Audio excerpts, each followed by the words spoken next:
I'm going to go ahead and call to order the Kodiak Island Borough Assembly regular meeting of Thursday, April 3rd, 2025 at 6:30 p.m. in the Assembly Chambers. We'll have the invocation by Major Dave Davis of the Salvation Army, followed by the Pledge of Allegiance.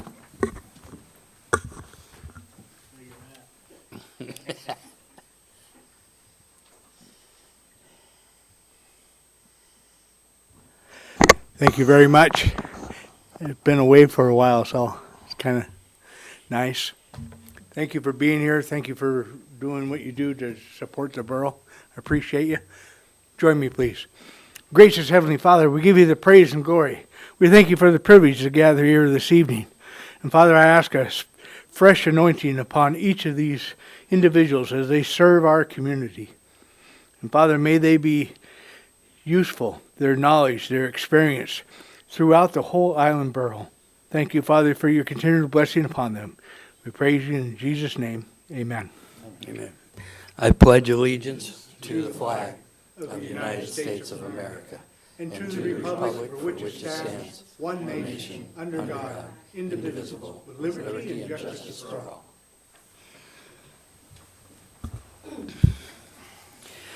We are gathered on the traditional homeland of the Supiaq-Alutiiq people, and we acknowledge the 10 tribes of the Kodiak-Alutiiq region.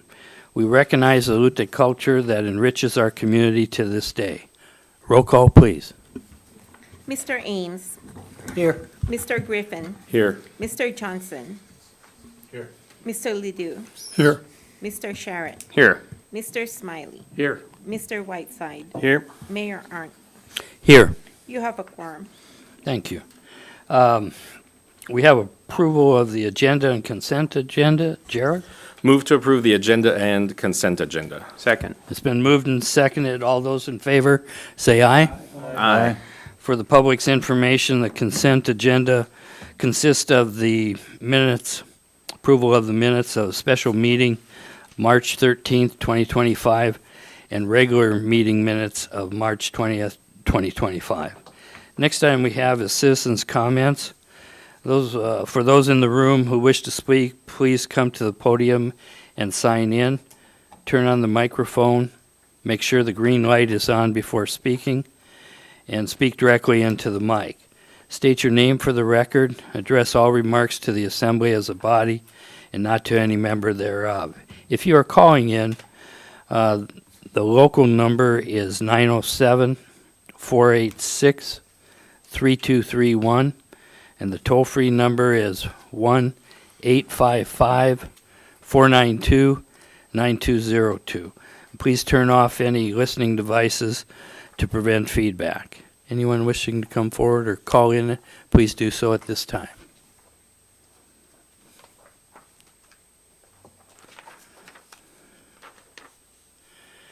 Hearing and seeing none, we'll move on. Awards and presentations.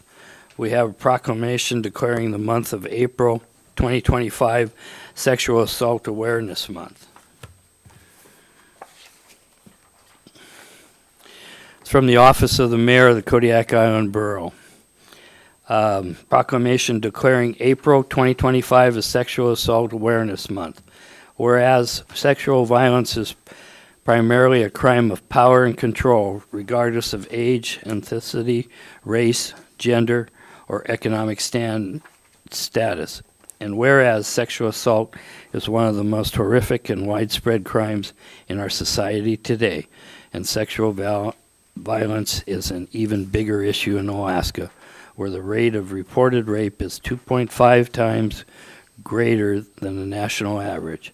And whereas for young people who are victimized, these criminal acts can be cruelly traumatic and force them to forego the most special times in their lives, their childhood. 1 in 4 females and 1 in 6 males will be sexually assaulted before the age of 18.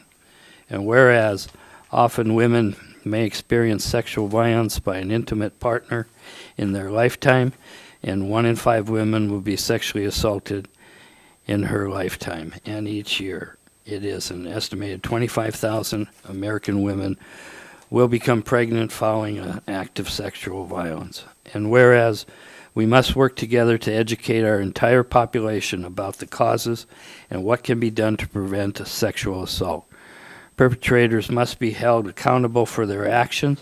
As a society, we must fight sexual assault by striving to increase public awareness of the devastating pain and suffering caused by these crimes.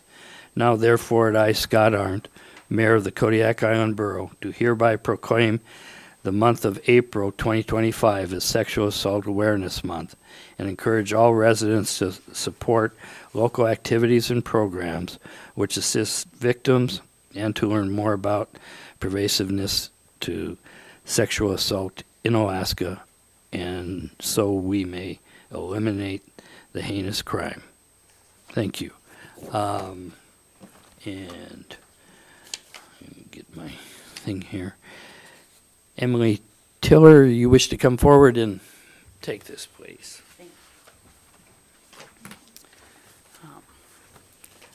On behalf of the Kodiak Women's Resource and Crisis Center, I would like to thank you so much for taking time to recognize Sexual Assault Awareness Month. And I'd like to thank you so much for all of the support you've given our agency and our clients for so many years. Sadly, although Kodiak is such a caring and supportive community, sexual assault is still a big problem here. Too many women, men, and even children experience this horrific kind of violence. Sexual assault is particularly harmful because it's not only a dangerous physical assault, but it is an intimate, personal kind of violence. What's more, about 80% of rapes are perpetrated by someone the survivor knows, and most of those are someone they know well, someone they trust. In 2024 alone, KWRCC worked with 26 victims of sexual assault in Kodiak, helping them to find safety so they could begin healing. And we know that there are many more who have not reached out to us for help. Some of them may turn to friends or family members, and many of them may struggle alone. And some may not even understand all that was done to them or that they can seek help at all. So I'm really grateful that survivors have KWRCC to turn to for support. Not only can we provide safe shelter for them and their children and support them through any legal processes, but we're able to help them find a path through the many complex systems they must navigate to access the resources that they need to move forward. And so we're so grateful to have so many reliable partners who can help provide those resources. And we know that it will take all of us, the whole community, to bring an end to sexual assault. Supporting agencies like KWRCC is a great start, but we all need to take a stand. So please talk to your families and your friends about this issue and about what healthy relationships look like. Talk about consent, about the fact that in all of our relationships, sexual or not, it's important that we value both our own and others' safety and comfort. And when you get that feeling in your gut that something is off, that someone might not be safe, step in and say something and check on your people. When we talk about it, when we shine light on this problem, we empower victims to seek help, and hopefully we can stop sexual assault before it even begins. And I know that it can be hard to start these conversations. They are uncomfortable. But one great way to start speaking up is to join KWRCC and our partner agencies at the Choose Respect March on Wednesday, April 16th at noon, starting at the auditorium. And help us show that Kodiak does not accept sexual assault or domestic violence because Kodiak chooses respect. Thank you so much. Thank you. Here you go.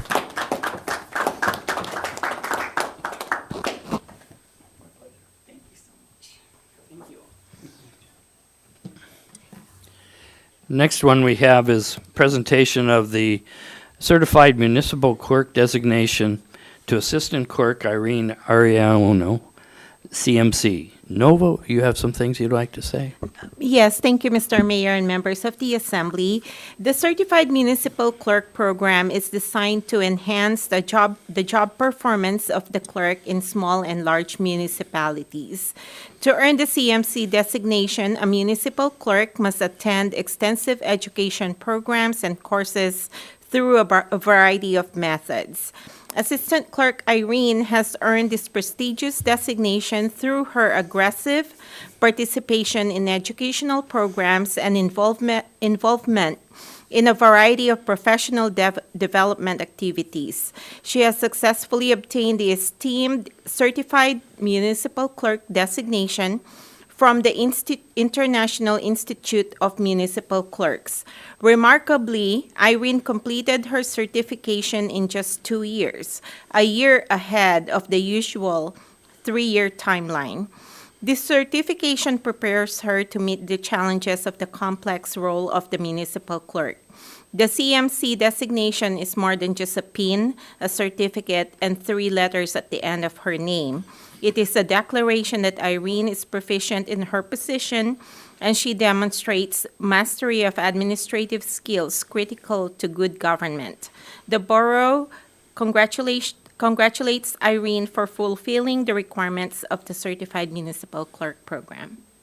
Congratulations, Irene. So I have the Certificate International Institute of Municipal Clerks hereby confers the title of Certified Municipal Clerk upon Irene Ariano, who has completed the requirements prescribed by the International Institute of Municipal Clerks for certification, certified this 15th day of January 2025. So if I'm going to meet you over here. I got the good stuff. Are you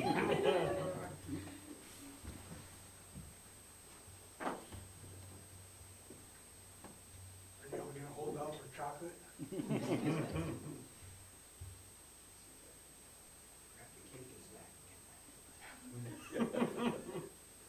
Which side would you like it?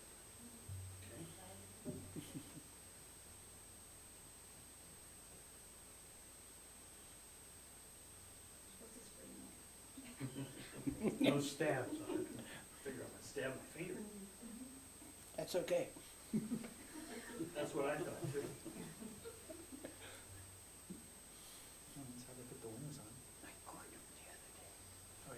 It's a pleasure. Can you do that one more time? There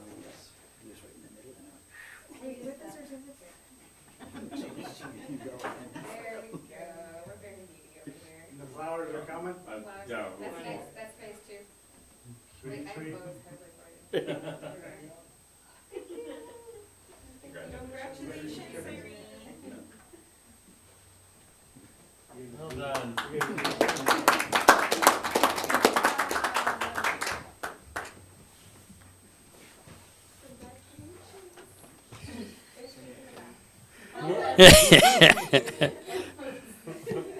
You don't have to stay here, Irene. Well, I have prepared a note, so You want to say I want to say. Please do. Please sign in for Well, have to get this ready because I'm gonna be nervous. But I want to thank the Kodiak Island Borough and the assembly members for their support of the employees' professional growth and development. I appreciate the opportunities provided to attend these trainings and conferences that help us earn credits and obtain our certifications. These educational experiences have been incredibly beneficial for me, allowing me to acquire essential knowledge and connect with outstanding clerks in our profession who serve as excellent resources. I also want to thank our Borough Manager, Amy Williams, for her inspiring leadership and for fostering a positive work environment. I also appreciate all the Borough staff for their excellent teamwork and dedication. And a special thank you to Lena and Nova for their guidance, patience, and understanding. I'm grateful to be a part of the clerks team, and thank you. I look forward to apply the knowledge I've gained and use all the resources available to enhance our public service. Thank you. Thank you, Irene.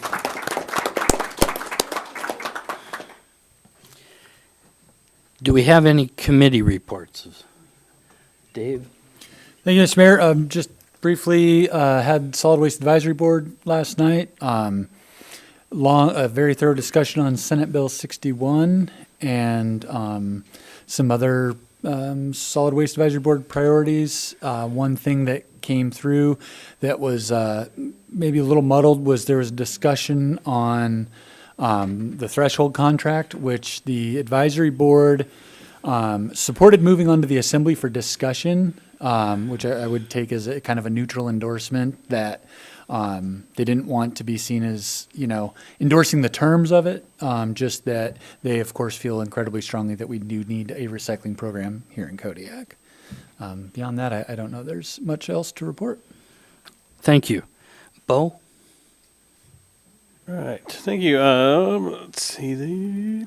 So the Kodiak Island Borough and City of Kodiak Joint Fisheries Work Group met again on March 26th. Items we talked about, we received an update from the Alaska Groundfish Data Bank from Julie Bonney. This was a fisheries update for our local groundfish fisheries and how those are going. Pollock's winding down and I believe actually closed now, and the council meeting has begun, and there's some topics that that group is speaking on this week, probably through Sunday, I believe. We received information, it was very educational, from Miss Linda Freed from the Kodiak Fisheries Development Association. This association manages quota for the Kodiak Archipelago, so it was really interesting to learn about how they can acquire quota and then lease it to local entities to preserve those here locally. So I thought that was really interesting. I had no idea that existed. So we're really grateful for Ms. Freed to come and educate us on how that all worked. They are currently looking to acquire more quota from various fisheries to keep here in Kodiak. So it was really great to learn that that exists. We received a Kodiak Chamber of Commerce update from Ms. Semyonov relative to Comfish Alaska, which is coming up, I forgot the date. Amy, help me, next week? Next week. 9th through the 11th. They have, the Chamber of Commerce has lined up an outstanding panel of guests every single day. Every one of our state and federal legislators are going to be presenting at Comfish this year.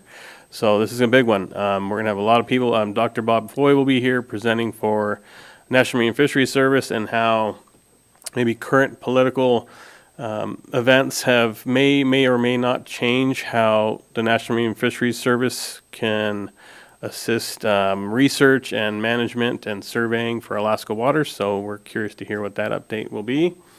And then the selection of co-chairs. So we swapped that role over, and Mr. Griffin will be chairing for the Kodiak Island Borough, and Mr. Haynes will be chairing for the City of Kodiak. So we were grateful for them to step up and offer their assistance with that, and we look forward to more meetings ahead.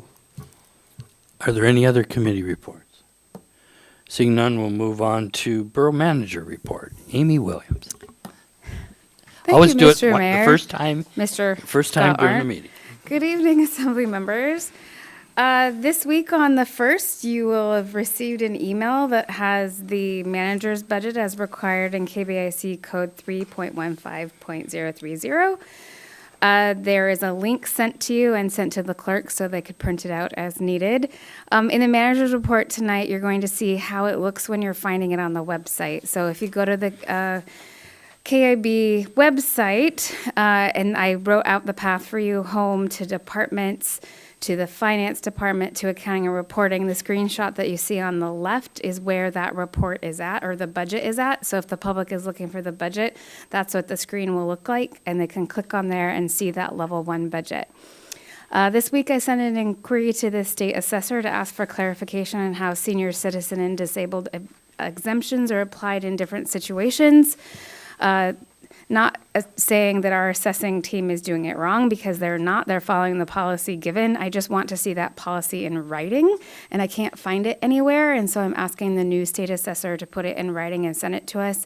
I get a lot of questions about how those are applied when we're not giving the full exemption, so I'm asking for clarification on that, so hopefully we'll hear back from them soon. I wanted to keep putting that volcano readiness item on there. The state of Alaska has a website, ready.alaska.gov/volcano, especially important for us here when we're talking about state facilities and airport operations. On April 9th next week, the Rural Community Assistance Corporation is partnering with the Kodiak Economic Development Corporation on their Recharge Our Community's Economy series. The April 9th meeting is held from 10 to 4 at the Marketplace. North Star Elementary, there's a resolution that will be setting up the North Star Elementary School Facility Work Group. We're going to see on the April 17th meeting, so it will show up in packet review next week. We are currently recruiting for our maintenance mechanic and unfortunately an accounting technician and our accounts payable person put in their 2-week notice this week, so we're going to be looking for a new accounts payable person to come into finance. For the 2025 bond refunding, the refunding pricing occurred on March 25th. The outcome saves the borough $323,259 over the next 10 years. The mayor just signed the paperwork tonight right before the meeting, and it is back with the clerk, so that can get FedEx tomorrow. So that'll be set for the 2024 foreclosure process. All delinquent property owners have 30 days from March 14th to pay delinquent taxes and be removed from the foreclosure judgment and decree being filed with the court. In Community Development, Planning and Zoning Commission will have a work session on April 9th. The meeting will include commissioner training and a review of the April 16th meeting. On April 16th, they're going to be reviewing a preliminary subdivision case, 2 rezone cases, and a land disposal review for an easement. That land disposal review for an easement is for the folks that live on the Russian River, so they have permission from the borough to go out and stabilize their riverbank in front of their home. That one's been a long time coming, so we're happy that we're finally being able to take action on that. So if Planning and Zoning passes it through them work session and regular meeting on the 9th and the 16th, it is on the agenda for us on the 17th. Our hydrology and hydraulic study of the Russian River and Sargent Creek, we had a preliminary findings report. We met with them on April 2nd. The draft findings report is going to be submitted back to us in 2 weeks, and there's going to be a 30-day review period in which the Assembly will get a chance to see it and ask any questions that we might have. During the process of that study, the state of Alaska put out an RFP to work on our bridge replacements, in which they show huge berms that they're interested in building to reroute those rivers, which will both save the Sargent Creek Road and reroute the river, which no one really told us was coming. We just saw designs of those berms from River Focus, so we're excited to learn more about that. With DOT, that's going to be one of the things that I spend my time on when I go to the infrastructure conference in a few weeks up in Anchorage to find out what that looks like and how that's going to affect us. In assessing, staff has begun checking PFD information to validate residency requirements for our senior citizen and disabled veteran exemptions. For appeals, the appeal period officially ended on Friday, March 28th. The end of the appeal was very busy. We had 52 people come in on the last day. Before that day, only 5 appeal forms were given out. On that day, 17 more were given out. But a lot of them were just because people came after 3 p.m. and we just didn't have enough time to talk to everyone. So by the time the deadline came at midnight that night, there were 13 appeals that were filed by the clerk's office. With the clerk's office, and assessing is going to continue working with those property owners to see how many of those will go to the BOE. The Lutig Foundation exemption appeal is scheduled for July 17th. I believe there is emails that went out about this week. The Assembly is going to receive their informational books about the appeal on July 7th as required 10 days before. And a reminder that ex parte communication rules will continue to be in effect until after that hearing is completed. Next week, we will be advertising for an appraiser tech. That was because Jeannie Friel retired. Her last day was April 1st. Those listings happen in-house for a week, and then they go out to the public next week. In engineering facilities, the contractor demobilized, so no one's working out there right now, but they are scheduled to return on April 6th. The abatement is expected to begin next week, and they intend to complete the entire project by early July. At the landfill, the staff is working with the Chamber of Commerce on coordinating the community cleanup event. There is a commercial cleanup event on May 1st and 2nd, and the community cleanup event on May 3rd. And we've had a lot of organizations reach out and express interest about helping pick up all the yellow bags that get left all over the community. So thank you to the folks that are going to do that. We have a regional solid waste management plan proposal that's due on April 8th. We're going to be ready for that. And staff is currently reviewing the fee schedule to determine if updates need to be provided for the per ton rate at the landfill. At the leachate treatment plant, the leachate treatment staff took a leachate management class with SWANA Northern Lights chapter yesterday. At Carluck, we are meeting with a company called 3-Tier Alaska and the Alaska Department of Environmental Conservation on Tuesday next week to figure out our path forward to see if further delineation is going to be required for that UST leak that we had out there.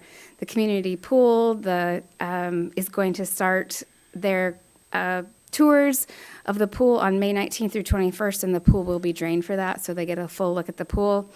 In service areas, staff received final edits from our road service area members and from the KIB staff, and so those invitation to bid documents are going to go out on April 11th.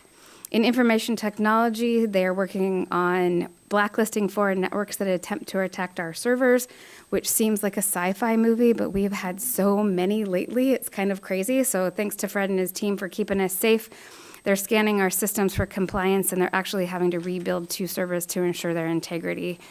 GIS is continuing to work with community development, getting ready for upcoming meetings for the comprehensive plan. And so we're keeping Travis busy in GIS. At the end of the report every week, I have things that are upcoming. We talked about our nonprofit use of opioid settlement funds at the work session on the 27th. And so still upcoming, we'll be talking about accommodations tax. And next week, when we're in community development, we will add in the discussion about if we want to add more funds to the junk vehicle removal line item. And I'm happy to answer any questions that you might have. Scott? We heard that regarding the PCBs, that the landfills in the state of Alaska allow 1 part per million. And that means that many places will have to ship things out of state, which is going to be ridiculously expensive for all the municipalities that don't have a higher level. Have we talked to our 2 state representatives about getting a plan to move the level from 1 to 5, or something that would be more accommodating? So yes, we did meet with ADC and talk to the representatives about why Alaska landfills are using that 1 part per million, and they gave us the references and the codes that they use and the tables that they're referring to. We've also found out that 48 out of 50 states in the United States use a 50 part per million level. Okay. And so we're the letter is in progress. We're working on asking the state why we're using the tables that we're using instead of using the EPA standards of 50 parts per million. We'll be asking for a regulatory review to look at the economic impact on that decision on Alaska. I mean, we're doing it on behalf of the borough, but we're going to be asking on behalf of Alaska, because if that little project, I'm like, where are we? Out there is costing us $350,000. I think it's gonna, and we're on the coast. Yeah. Imagine what it's gonna be like for someone on the North Slope to get stuff out of the state. So that is something that we're pursuing. Are we working with Stutz and Stevens? We are not working with our state people yet. We are going to be taking it to the Office of Management and Budget with the governor's office and asking them to look at the ADEC requirement first. And then if that yields results, yay. And if not, we'll continue from there. Thank you. Any other questions? Seeing none, we'll move on. Next item is new business. Ordinances for introduction. This is ordinance number FY 2025-15, amending Title II, Administration and Personnel, Chapter 30, General Rules Section 2.30.020 to allow electronic participation of mayor and assembly members to meetings. Jared.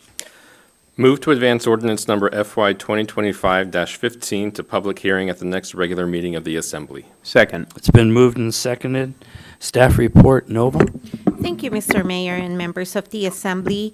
On December 20, 2024, Assembly members Dave Johnson, Ryan Sherritt, and Bo Whiteside submitted an agenda item request form requesting staff assistance to prepare an ordinance allowing remote participation in meetings.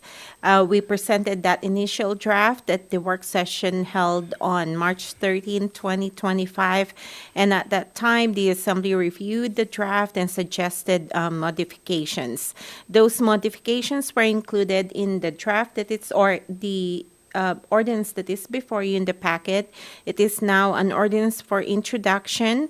The ordinance requires assembly members to notify the clerk of their contemplated absence at least 24 hours in advance. We change it from mayor and clerk to clerk, because this ordinance would require that I check who's going to be physically present at that meeting before anyone will be allowed to participate. So there's going to be a slightly more strict monitoring on who can participate. So if, let's say, for example, the notice is less than 24 hours, the ordinance would allow the mayor to make an exception, as long as the notification is before 5 p.m. on the day of the meeting. The ordinance also details the recognized reasons that would allow electronic participation. For example, the first one would be illness or injury of the mayor or assembly member or their family member, the passing of a family member, obligations related to employment, responsibilities pertaining to borough business. That would include the travels on behalf of the borough, out-of-town commitment that prevents the mayor or assembly member from attending in person. Electronic participation will be permitted provided that a quorum of assembly members is physically present at the meeting.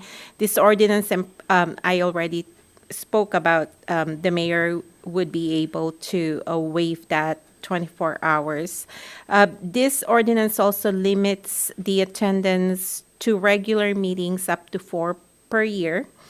It would also require a video conferencing type of attendance for regular meetings. But for work sessions and special meetings, you will be allowed to participate however you want. I'd be happy to answer any questions that you may have. This will be up for public hearing at the next regular meeting. Scott? This issue came up a few years ago, and we voted it down at that point. I want to speak to the voting it down side of this, but before I do that, I'm a little concerned that we're not limiting the number of times that people could use electronic communication to do this. We have a statute that says that you can only miss 3 regular meetings in a row without penalty.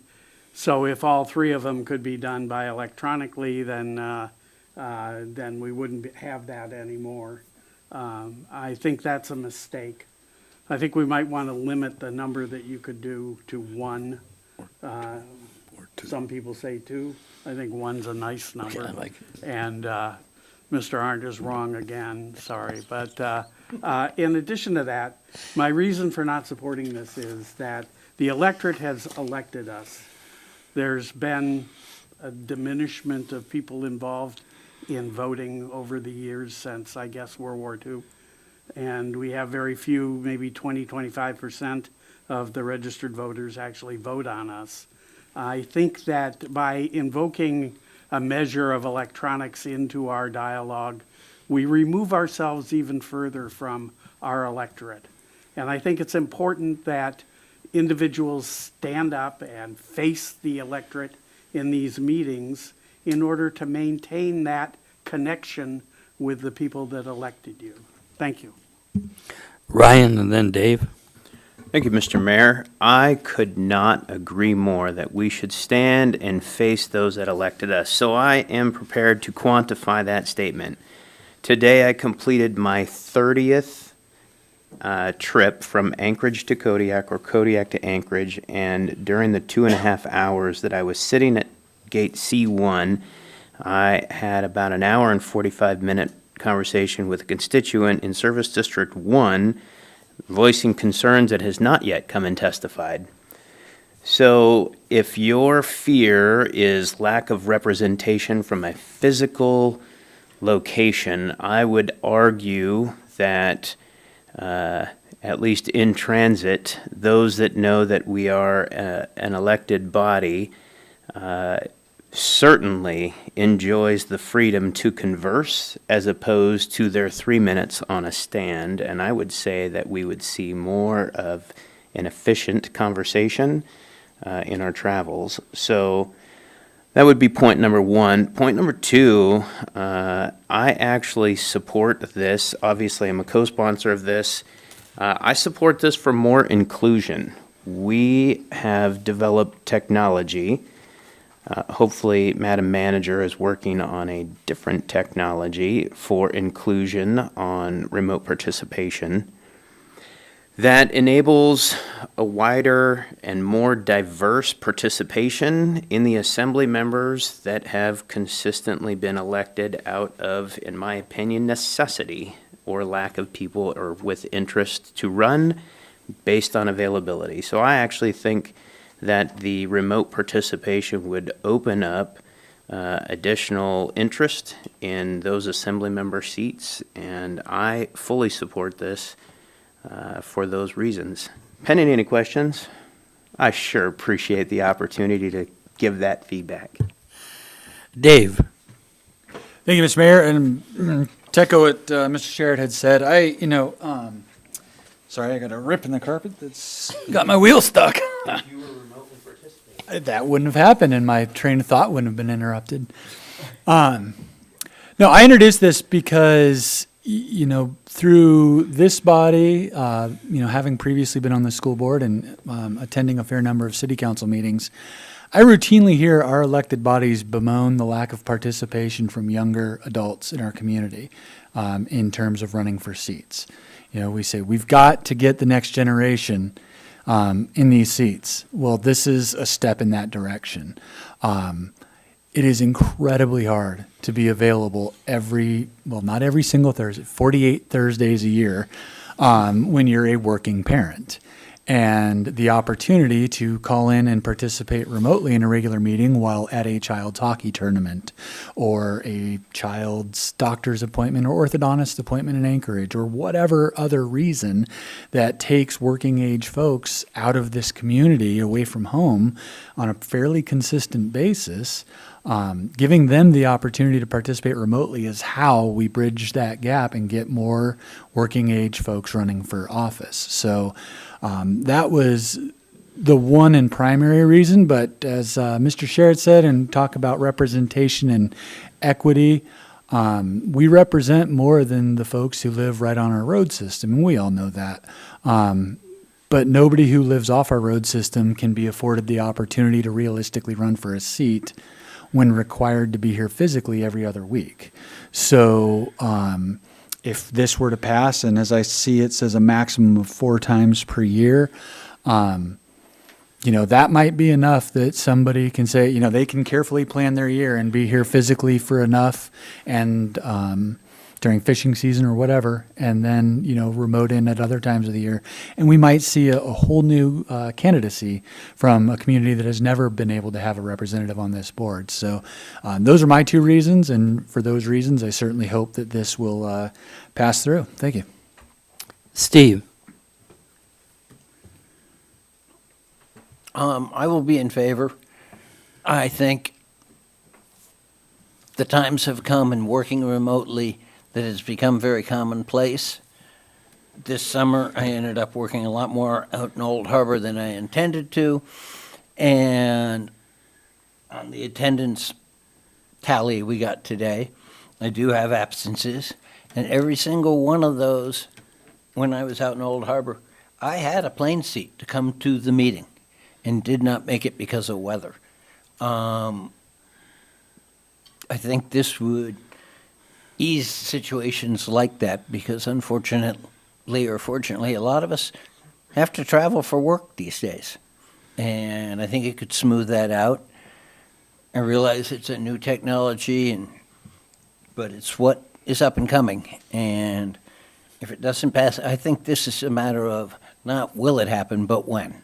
And I think the time is now. Thank you. Bo? Thank you. I agree with everything said so far, and we initially were looking at twice the amount of regular meetings allowable per year. We've already looked at reducing that down to 4 regular meetings a year. I think that's quite reasonable. I certainly don't advocate for missing or being able to do this remotely for all meetings, with the exception of, I would be open to discussing that for members of or citizens of the villages at some point. I wouldn't be opposed to that one bit. However, for us here, living on the road system, I think 4 is reasonable. I think we miss out on a lot of good input and knowledge when folks are out sick, or they're out traveling for work, or if they're out on borough business for AML, or out in DC on the Hill. We could still benefit from their knowledge and participation by participating remotely, and that's what I'm viewing here. So if folks fall under these categories and we can still gain some value from their input, why on earth would we not pursue that? And then, of course, I support the reasons of kind of modernizing how we approach this. And I do want to say it again, if this does pass, I would be open to amending it later on to allow full remote participation for the villages. If someone were to run and get elected, I think we need more village representation up here. But currently, as it sits, I will absolutely support it. Larry, and then Jared. I tried to go after you, Jared, but he wouldn't switch. When the voters are, thank you, when the voters are unhappy with the performance of someone they elect, they generally unelect them. And so they're our biggest critic, if you will, if we believe in the system. I believe, in reference to people who elected us have a right to see us here, to take away my vote because I'm not here when I could be here electronically takes away the right of my constituents to be heard. So it's just the opposite of what someone said earlier, that we're not representing our folk. To take away that right doesn't make any sense to me, because that's what you're doing. I know, and I've said this before, when I was on the assembly last time and we were presented with a vote to accept termination point in Long Island under our wing conservation, I had to fly back from California to be here for the vote, or it probably wouldn't have passed. It was that tight. And when votes are that tight, regardless of the issue, then we get into the aspect of the mayor, not this mayor, but any mayor, could set the agenda. So if they know someone's not going to be here, they can make sure this is on the agenda and won't be talked about. And that's not right. Okay? And I'm not pointing any fingers at anybody right now. I'm not, really. No, there are critical issues that we Take it away. need to discuss. And I will say that the current use of technology, as Assemblymember Sherritt pointed out at the last meeting, is insufficient to do a good job at what we're doing. And I think it's unfortunate that our clerks have to operate a system that is 10 years old and not very efficient. We should give them the best tools.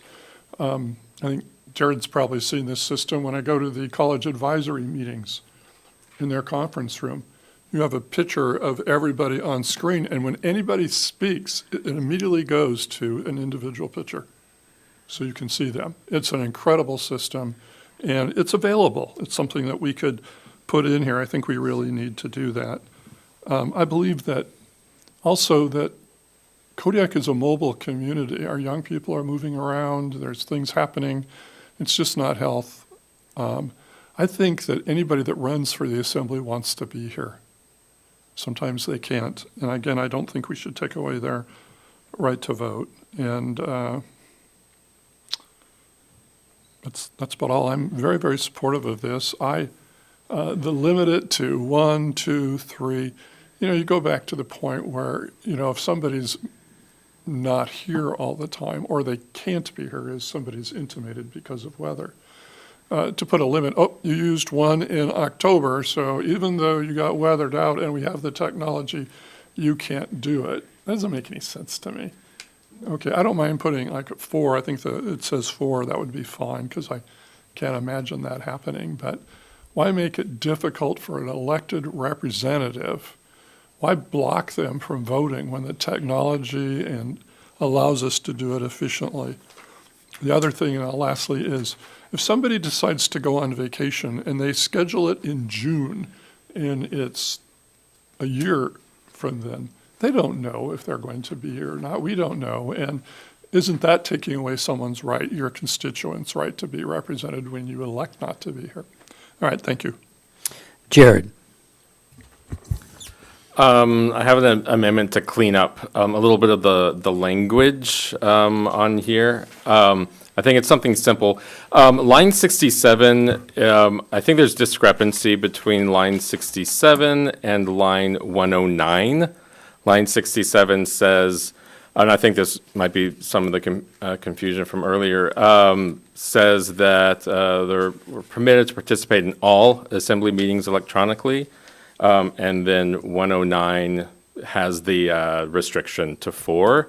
Is it, I'll ask first if it's okay with the clerk, and then I'll make the amendment, to just take out number 4, take out F4, because it doesn't really fit there anyway, and just copy and paste that language into section A, into the first sentence of section A.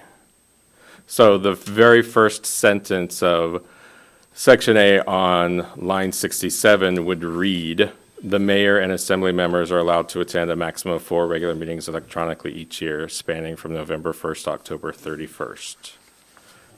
There are no limitations on the number of electronic participations for work sessions and special meetings." I'm looking at Nova, if that's okay, Mr. Mayor. Mr. Mayor and members of the Assembly, the intent of this sentence is, I think the mayor and Assembly members are permitted to participate in all types of Assembly meetings. I think we're missing the word types, because that would include the work sessions, regular meetings, and special meetings. That's what I think. We took this language from the city of Kodiak, but my read on it is that it's talking about the types of meetings, not the limitations. Okay, then, all right, then I'll, hold on, give me just a second here. Okay, I'll make an amendment to change that first, but then I still want to go back to line What would you like to 109. change first? Move to amend line 67 to read, "The mayor and assembly members are permitted to participate in all kinds," or all types, thank you, all types of assembly meetings.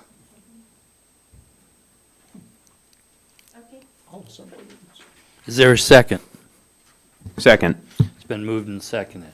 Discussion. Jared?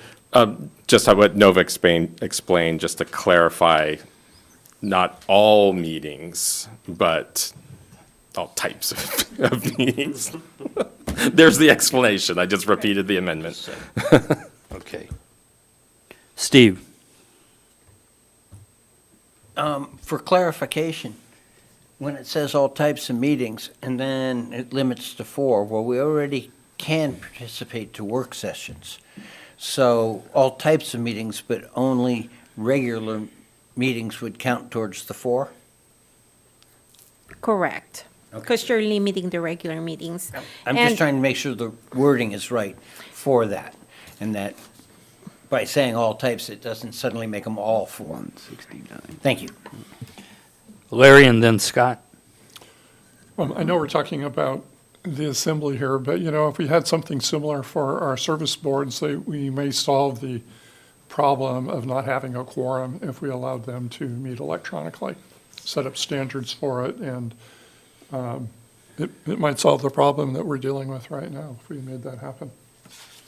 Scott? What about special meetings or executive sessions? Is that included in regular meetings for the 4? Jared? Well, on line 68, there is the exception for executive sessions, but I believe that all types includes regular meetings, work sessions, and special meetings. With the exceptions of the. Ryan? Thank you, Mr. Mayor. So, Steve, to address yours, on line number 111, it says there are no limitations on the number of electronic participations for work sessions and special meetings. So that is explicitly illustrated on line 111 and 112.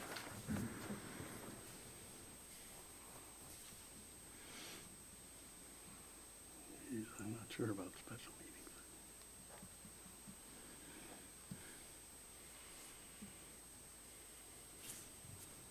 Okay, any further discussion or questions? Jared, you said you had another? Okay. Well, that's separate from this. Okay, I just wanted to make sure. All right, so no further discussion, roll call vote on the amendment.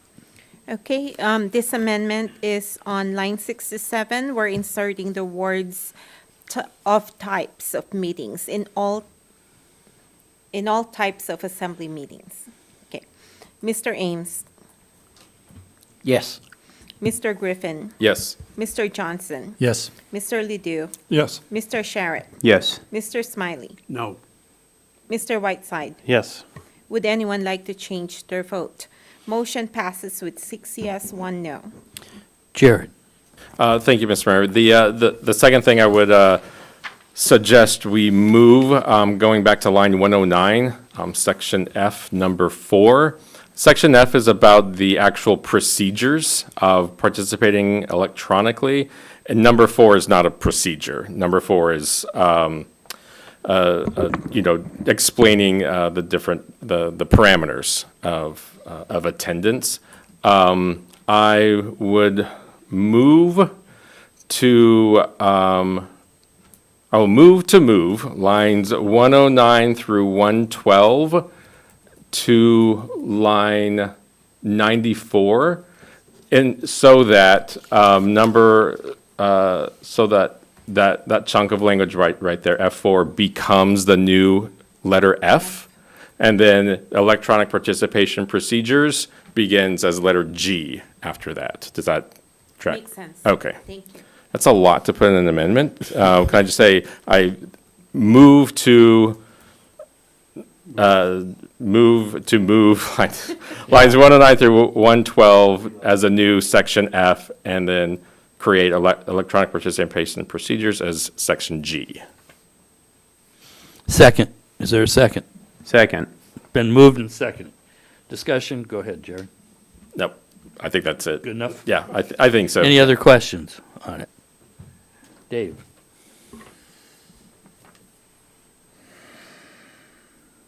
Disregard. Disregard. Any other discussion? Roll call vote on the amendment, please. Mr. Griffin, Yes. Mr. Johnson, Yes. Mr. Ledoux, Yes. Mr. Sharrett, Yes. Mr. Smiley, Yes. Mr. Whiteside. Yes. Mr. Ames. Yes.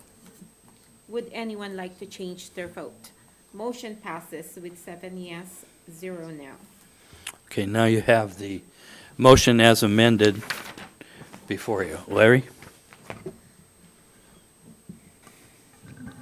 I'm very supportive of this motion, but it will only work if we have improved technology. So there seems to be a fiscal note associated with this. And I'm not suggesting that it be included in the main motion, but I think the Borough Assembly needs to recognize, as the manager attempts to put this in place or fund it, that they're going to have to do that. So, and it will cost money. Amy? Since you've been discussing, I went online and looked at Owl Labs, which is that teleconference thing that shifts to the people who's talking. It's about $4,000, so I'll advise we go over IT budget next week, so you can plan on seeing a little bit of a bump in there to make sure that we have enough money to get one of those. Ryan?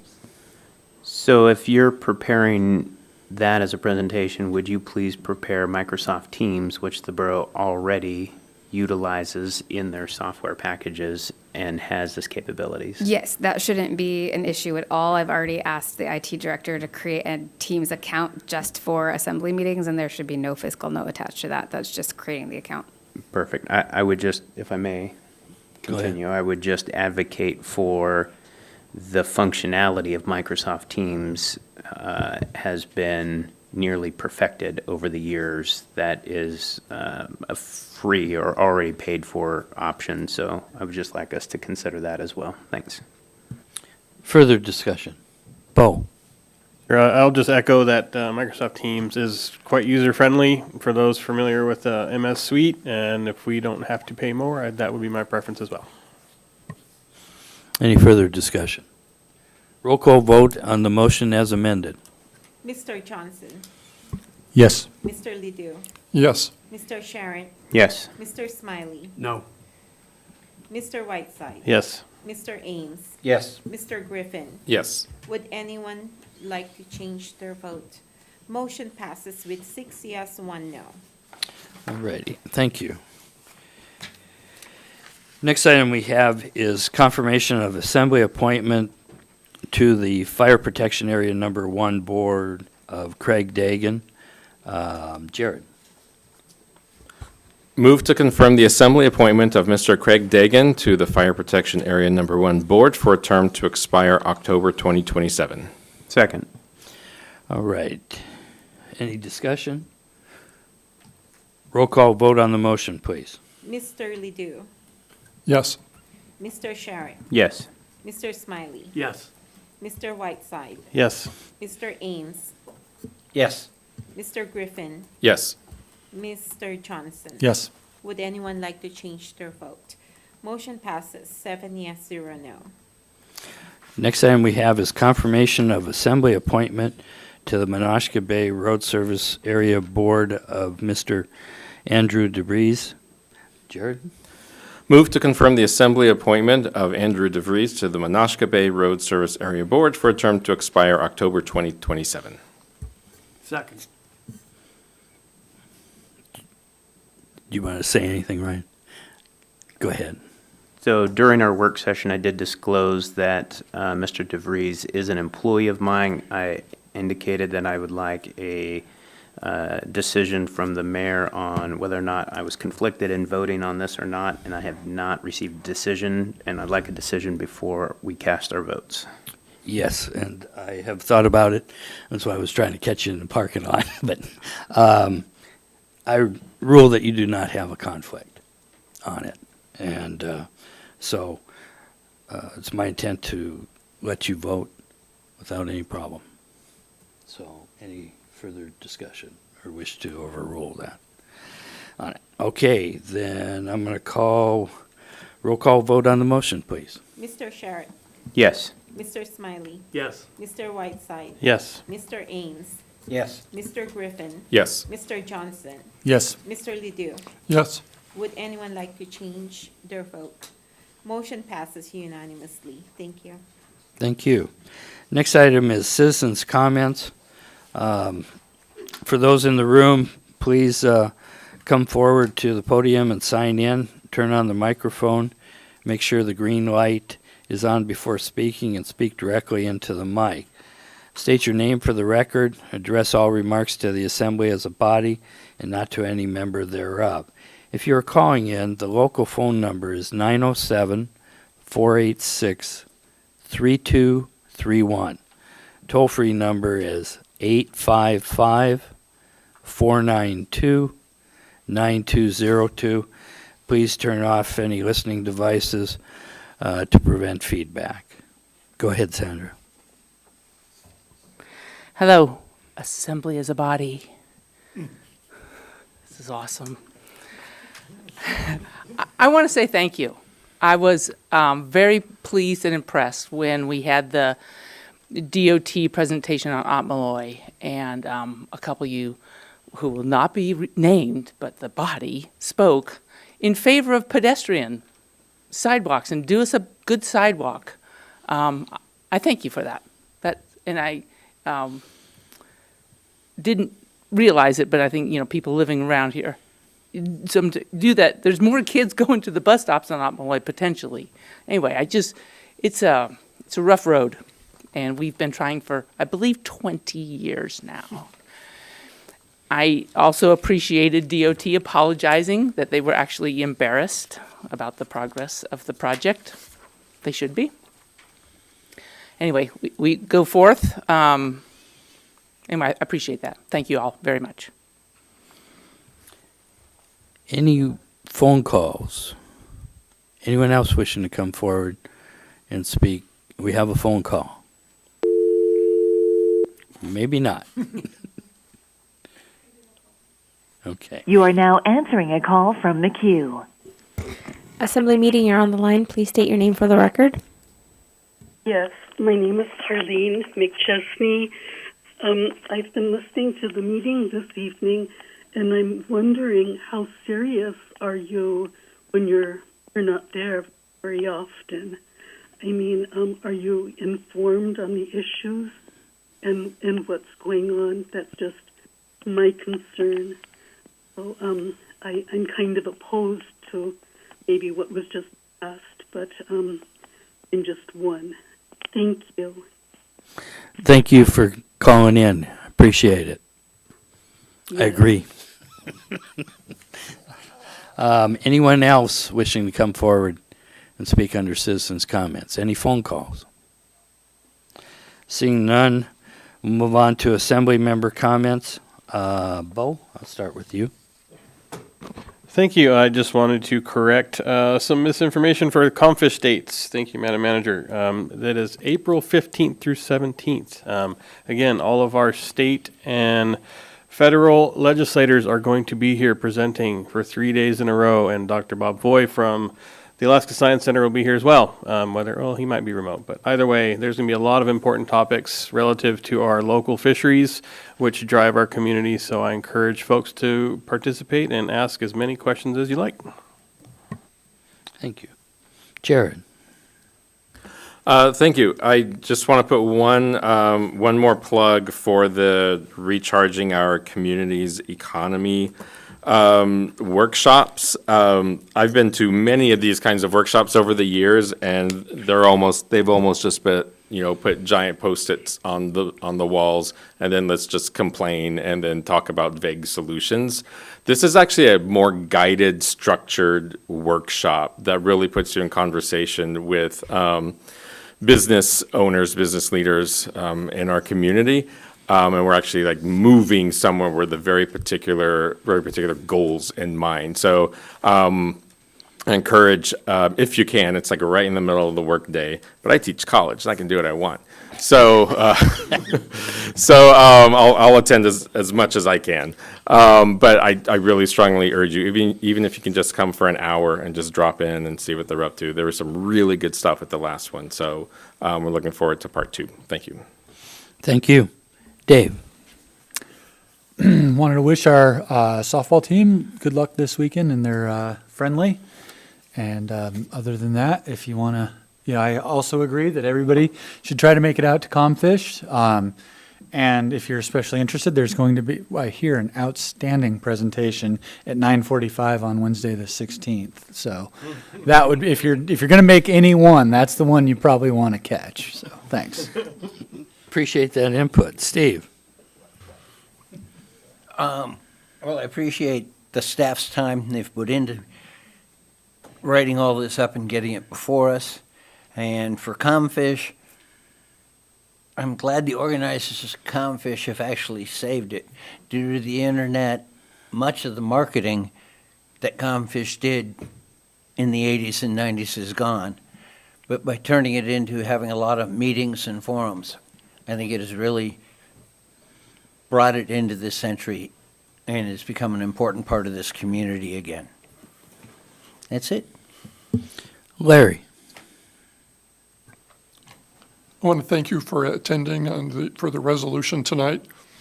You reminded, I think, probably all of us how important it is, the borough's contribution to support nonprofits. And we'll probably see you again when we get to the many, many discussions we have on that topic. I believe the Lands Committee has recommended a number of borough-owned property lots for sale. And I was wondering what the process is to actually move through our own bureaucracy to actually bring them up for sale so they don't get lost somewhere, because I've been on the Assembly over 2 years and we haven't sold any property yet, in spite of owning a lot of land. And so I'd really like maybe if the manager, if I get consensus, if they could brief us or have the resource manager brief us on that process and timeline so that we can get moving on it. I don't know if we're supposed to approve what the Lands Committee did before it goes to resources, but I'm just wondering what the process is so we can get it on the agenda. And does that make sense? No. Assembly member comments, no. So what I probably will do as a result of that is fill up a yellow sheet to bring it up on the agenda so that the Assembly can take control of this process. Finally, I just want to thank Irene. And Irene, I would like to give you a nice big cake that I can't eat and my wife can't eat. Although she would if I brought it home. But in any case, I would like you to take that home with you. That would make me feel really good. Thank you. And thank you for all that you do. Every time I walk in the office, you just have a big smile on your face and you're there to help. Thank you. Scott. This cake bribery has to stop. Ryan. Thank you, Mr. Mayor. So I will echo the comments of Mr. Ledoux, Irene, Ms. LeMay. You guys, thank you very much for all the hard work that you guys do. I'd also like to congratulate Cody for getting through the application process for his project management professional, and he is one exam away from being a PMP.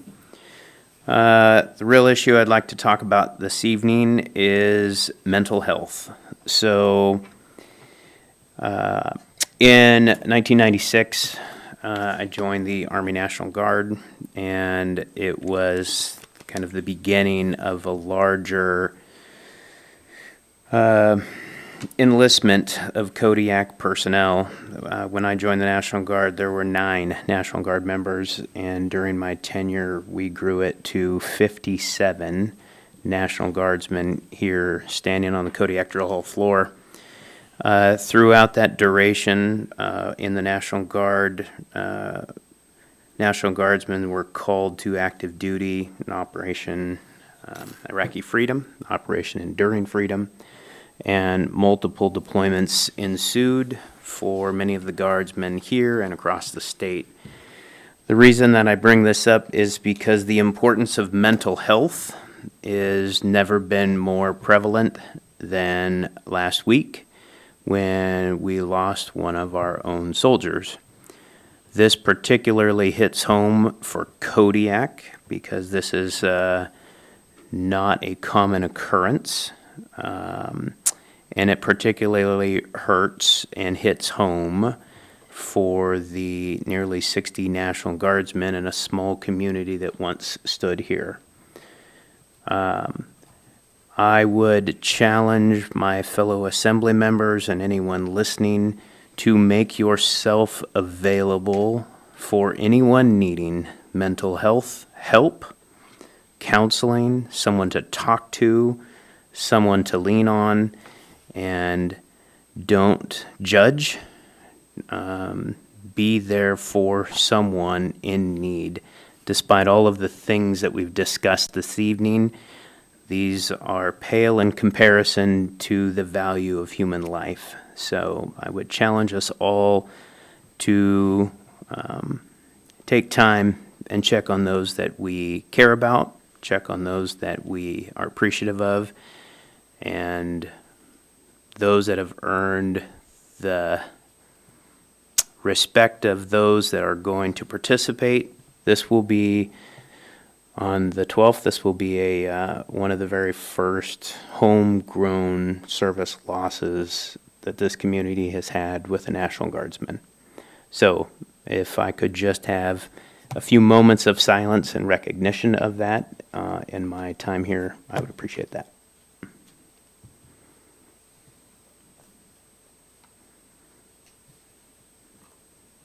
Thank you very much. Thank you, Ryan.